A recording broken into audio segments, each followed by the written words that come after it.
I understand that the president has made this a sort of elites versus the rabble situation where he's saying the voters want Biden and it's the elites who've turned against him. And what's ironic is I literally wrote a note the exact same hour as he wrote his with the exact opposite takeaway. The rank and file Democrats across the country, independents, moderates, and particularly female voters, have said repeatedly all year long they do not want another term for Joe Biden. They do not believe that he is up to the task. And it's been the elites who have said, you know what, we're going to stick with this guy. The senators are behind him, the House members are behind him, and now both tides are shifting.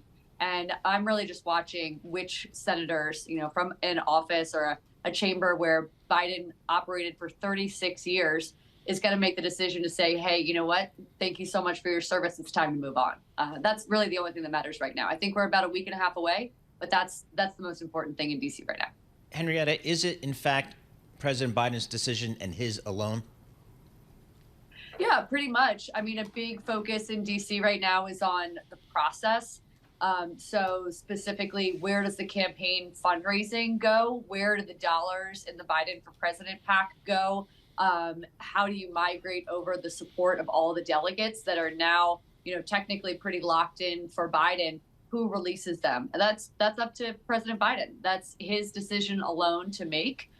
He's got, a really small core of advisors who are working with him on that. But the main question is just operational. Do we move forward with Kamala Harris? Do we move to an open democratic process with a sort of quasi-primary? Or does Biden stay in the race? And for the Biden team, their answer is we stay in the race. We continue to fight this fight. And we're in the best position to win. What's ironic is that the defectors in D.C. who have come out thus far, 7 House members and just a handful of senators, are basically saying, you are not the guy. We want your campaign dollars to be spread around. We have others waiting in the wings. I mean, an underreported narrative of this whole story is that Democrats have been raising boatloads of money since the debate, record hauls. They raised record hauls when Trump was indicted on 34 felony counts.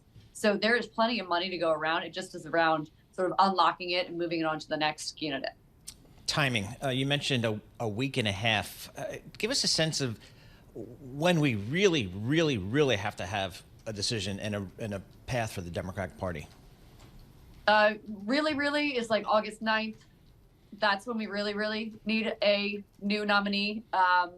The expectation and sort of the agita on the investment side, watching the DC side, is always fraught. I mean, anybody who's been through a debt ceiling countdown or a government shutdown countdown knows you just sort of like have a steely spine when it comes to DC.